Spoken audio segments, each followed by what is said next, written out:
when you're 2 days postpartum and you get news that you never expected.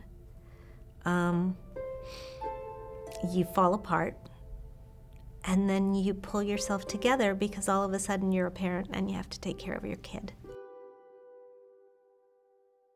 I am a longtime personal finance journalist. I spent 25 years on the Today Show as their financial editor, and along the way, I've written about a dozen books.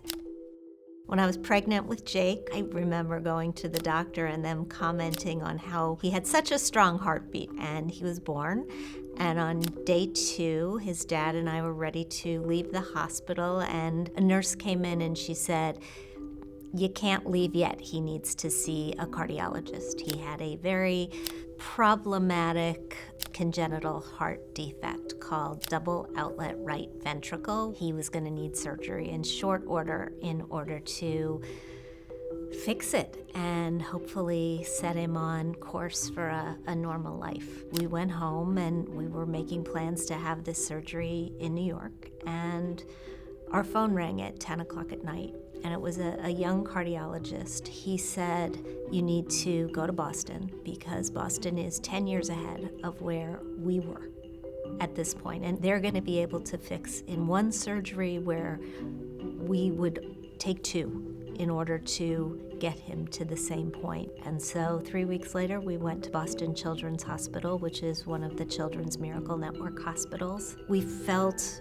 relief for the first time, and we hadn't even had surgery yet, but they knew how to take care of us. They took us on a tour of the ICU before Jake had his surgery so that we wouldn't be in terrible shock about the way that he looked post-op.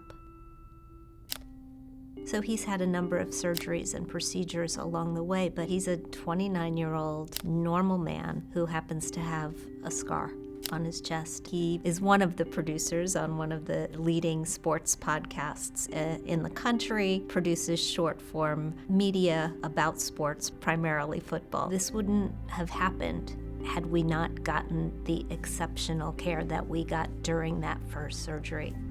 We were really fortunate to not feel this as a financial burden. Medical emergencies are the things that throw more families, more people into bankruptcy than anything else. So when organizations like Credit Unions for Kids are able to step in, and in particular to step in and get kids to the centers of excellence, that's when kids have a real shot at life.